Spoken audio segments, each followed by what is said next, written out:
Assalamualaikum warahmatullahi wabarakatuh. Untuk video kali ini kita akan membahas tentang metode simplex masalah minimasi. Adapun untuk metode simplex masalah maksimasi sudah pernah kita bahas di video sebelumnya. Langsung saja, kasus minimasi itu digunakan untuk mencari biaya minimum dalam suatu produk untuk mendapatkan biaya terendah suatu produk. Langkah pertama yang harus dilakukan adalah mengubah fungsi tujuan minimasi menjadi bentuk fungsi maksimasi dengan mengalihkan fungsi tujuan dengan minus 1. Ini adalah contohnya. Fungsi tujuannya adalah meminimumkan Z sama dengan 3x1 plus 4x2. Karena bentuknya masih minimasi, maka untuk mengubah ke dalam bentuk fungsi maksimasi harus kita kalikan dengan minus 1. Menjadi min Z sama dengan min 3x1 min 4x2. Kemudian, dalam mencari minimasi biasanya ditemukan beberapa kendala yang harus menambahkan variabel slack dan variabel artificial. Maka dapat diketahui bahwa yang pertama, apabila fungsi kendalanya bertanda kurang dari sama dengan, maka kita menambahkan variabel slack atau S. Nah, fungsi kendala bertanda kurang dari sama dengan itu sudah sering kita dapatkan di metode simplex masalah maksimasi.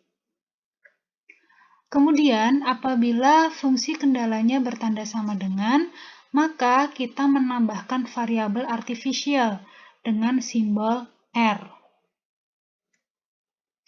Lalu, untuk yang ketiga, apabila fungsi kendalanya bertanda lebih dari sama dengan, maka yang pertama adalah kurangi dengan variabel slack, dan yang kedua, tambahkan dengan variabel artificial.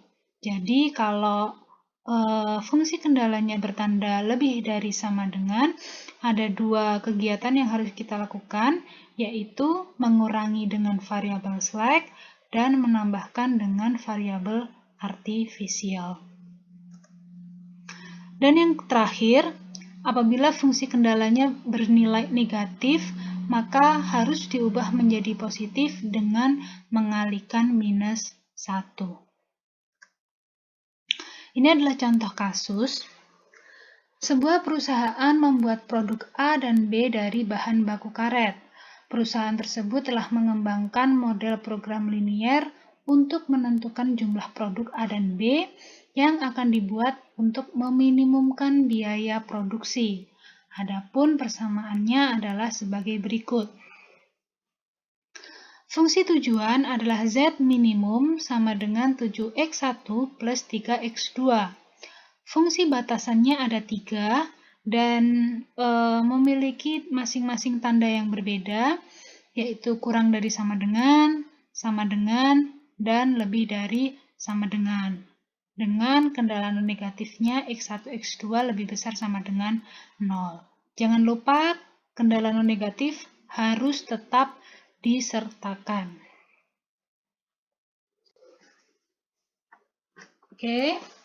Langkah-langkah minimasi simplex yang pertama adalah kita harus mengubah fungsi tujuan terlebih dahulu.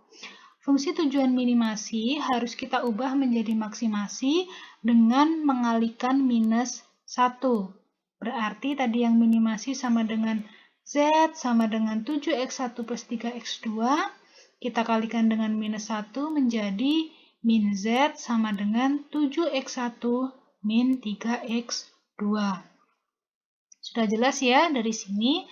Untuk fungsi tujuan minimasi, agar menjadi tujuan maksimasi kita kalikan dulu dengan minus 1.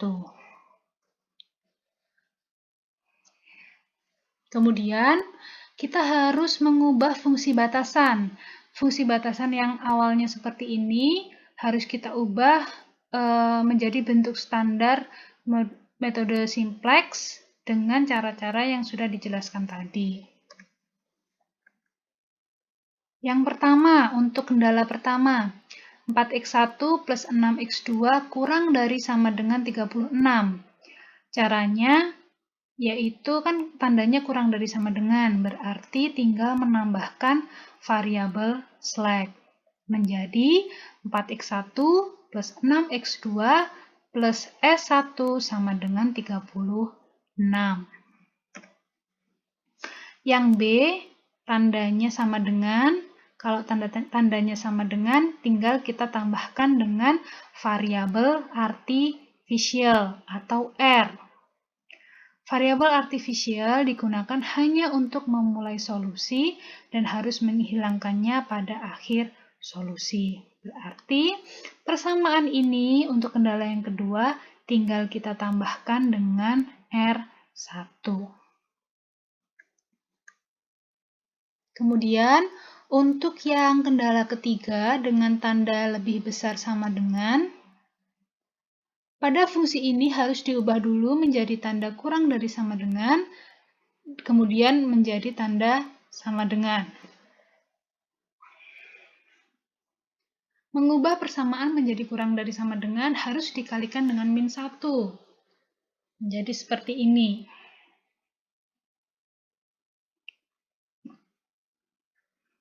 Kemudian diubah menjadi sama dengan, diubah menjadi tanda sama dengan otomatis tinggal kita tinggal kita tambahkan variabel slack saja. Jadi untuk yang ini itu sama seperti yang kendala pertama tadi. Kita tinggal menambahkan variabel slack, kemudian kita tandanya berubah menjadi sama dengan. Kemudian, karena persamaan sebelah kanan yang di sini bertanda negatif, maka harus diubah menjadi positif dengan mengalihkan minus 1. Jadi bentuk seperti ini. 8x1 plus 4x2 minus S2 sama dengan 32. Nah, karena variabel S ini tidak dapat diselesaikan apabila nilainya negatif, maka harus kita tambahkan variabel artificial atau R. Jadi, kalau misalkan di dalam suatu persamaan nanti, kalian menemukan variabel slack nilainya negatif, maka kita tinggal menambahkan dengan variabel artificial. Menjadi bentuk 8x1 plus 4x2 minus S2 plus R2 sama dengan 32.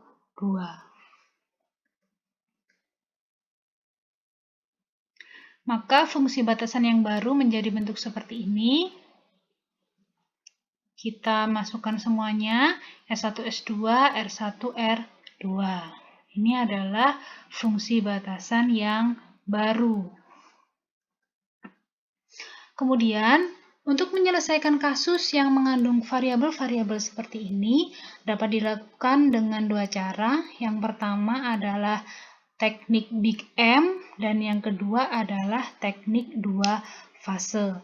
Nah, untuk video kali ini, kita khusus menyelesaikan kasus menggunakan teknik Big M.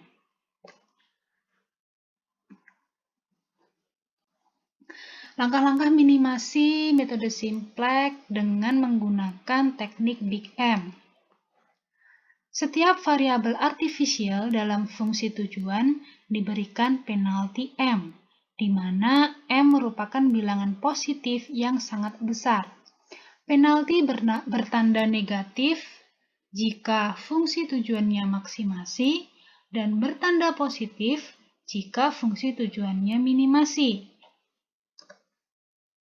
Maka menjadi bentuk seperti ini. Tadi di awal Z-nya kan cuma ini saja. Kemudian ada variabel-variabel baru yaitu S1, S2, R1, dan R2. Di fungsi tujuan itu sama sebenarnya, sama kayak yang maksimasi, berarti tinggal kita masukkan semua. Tapi untuk penalti M, maksud saya untuk variabel artifisial kita tambahkan dengan penalti M.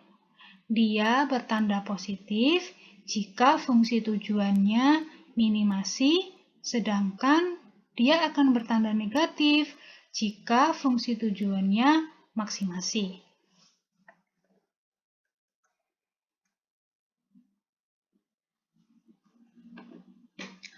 Kemudian, langkah ini merupakan langkah untuk mendapatkan nilai Z yang akan kita masukkan ke tabel, yaitu melakukan substitusi nilai R1 dan R2 pada persamaan kendala dan pada persamaan fungsi tujuan. Untuk fungsi batasan kedua yang baru kan ini. Kemudian kita keluarkan R1-nya menjadi bentuk R1 sama dengan 35 min 7x1 min 5x2. Nah, untuk fungsi batasan yang ketiga pun sama, kita keluarkan nilai R2-nya, berarti 32 dikurangi 8x1 dikurangi 4x2 ditambah S2. Kemudian substitusikan ke fungsi tujuan atau persamaan Z-nya. Kita masukkan di sini kan, ini kan tadi Z-nya tadi. Ini R1, R2, kita masukkan R1-nya ini, R2-nya ini.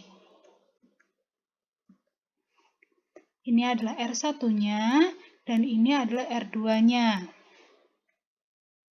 Kemudian kita masukkan, kita lakukan operasi menghasilkan Z plus min 7 plus 15 MX1 plus min 3 plus 9 MX2 min MS2 sama dengan 67M. Nah, 67M ini nanti kalau misalkan dibawa ke dalam tabel, itu merupakan NK-nya, nilai kolomnya.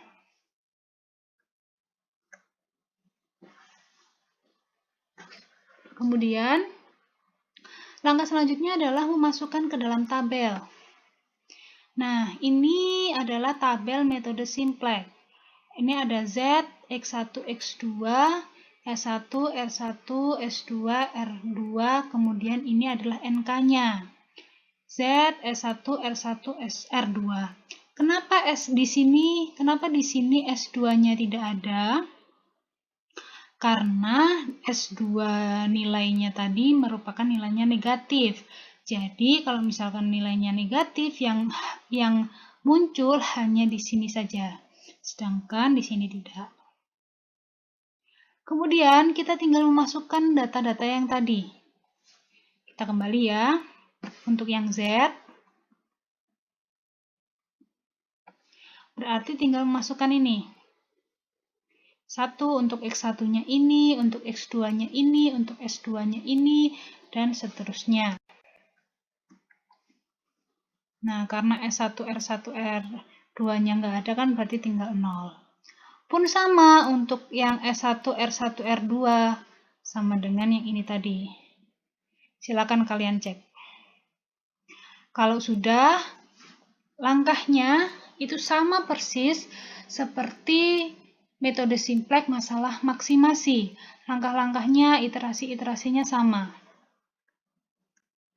Yang pertama adalah menentukan kolom kunci. Kolom kunci didapatkan melalui elemen baris Z positif terbesar. Kenapa Z positif terbesar? Karena merupakan masalah minimasi. Kalau Z negatif terbesar itu kan masalah maksimasi. Kita lihat, kita fokus di Z. Kita fokus di Z, kita fokus di X1 dan X2 saja. Min 7 plus 15M dan min 3 plus 9M. Kita fokus ke plus 15 dan plus 9. Positif terbesarnya kan ini. Berarti yang di sini merupakan kolom kunci. Ini merupakan kolom kunci. Oke, masih ingat kan ya?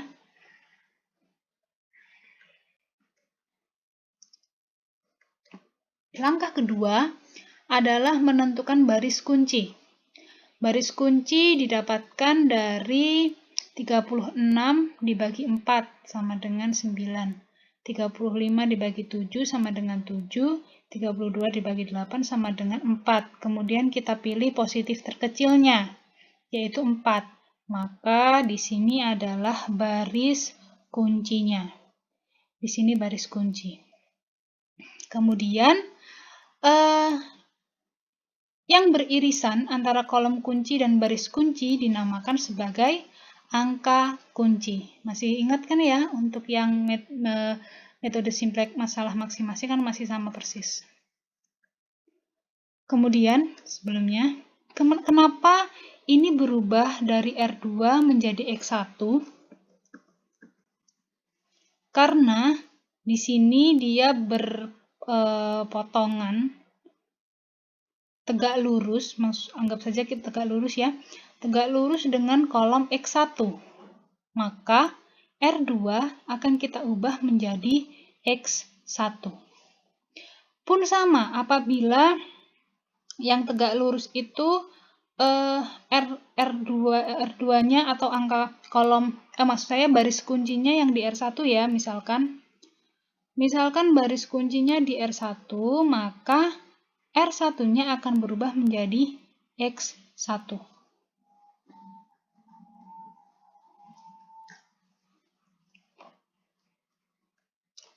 Kemudian membuat nilai baris kunci yang baru. Ini tadi kan dari baris kunci. Kita buat nilai yang baru, nilainya sama persis, yaitu nilai baris yang lama dibagi N angka kunci. Berarti yang lama ini dibagi dengan 8. 0 dibagi 8, 8 dibagi 8, 4 dibagi 8, kemudian min 1 dibagi 8, 1 dibagi 8, dan 32 dibagi 8. Caranya sama persis. Menjadi bentuk seperti ini. Oke. Nah, untuk nilai baris yang lain maksud saya. Untuk nilai baris yang lain berarti baris lama dikurangi nilai baris kunci yang baru dikalikan angka kolom kunci baris yang bersangkutan. Ini tidak akan saya bahas secara lebih mendetail karena kalian sudah pernah mendapatkan di masalah maksimasi. Silakan kalian coba sendiri apakah benar hasil dari perhitungannya itu seperti yang ada di tabel. Sudah ya, nanti silahkan kalian pelajari sendiri atau kalian cek sendiri. Kemudian, dari tabel yang tadi, kita lihat ternyata masih ada nilai positif di fungsi tujuan. Di sini masih ada nilai positif di X1 dan X2-nya. Maka, kita akan melakukan iterasi seperti langkah-langkah yang sebelumnya. Berarti kan ini merupakan kolom kuncinya. Kemudian kita cari baris kuncinya. Caranya NK dibagi kolom kunci, 20 dibagi 4, 5, 7M plus 28 dibagi ini sama dengan ini, 7 dibagi 3/2 sama dengan ini, dan seterusnya. Kemudian kita pilih mana mana positif terkecilnya, maka itu merupakan baris kunci. Berarti ini adalah baris kuncinya. Perpotongan antara baris kunci dan kolom kunci dinamakan sebagai angka kunci. Berarti angka kuncinya adalah 3/2. Nah, karena tadi berpotongan, maka R1-nya berubah menjadi X2. Berpotongan dengan X2 kan, tegak lurusnya, maka di sini berubah menjadi X2. Nah, untuk baris kunci yang baru itu sama persis. Tidak akan saya bahas secara detail. Silakan kalian coba sendiri, kalian coba hitung sendiri apakah sama. Untuk baris yang lain seperti ini, silakan kalian cek sendiri, kalian hitung ulang. Nah, karena di X1 dan X2 sudah tidak ada angka yang bernilai positif, maka ini merupakan hasil maksimalnya. Berarti bisa disimpulkan X1-nya adalah 5/3, X2-nya adalah 14/3, dan Z-nya adalah 77/3. Nah, berarti sudah didapatkan nilai seperti ini. Oke, saya rasa cukup sekian untuk video metode simplex masalah minimasi. Apabila ada pertanyaan, dapat disampaikan di grup WhatsApp. Sekian, wassalamualaikum warahmatullahi wabarakatuh.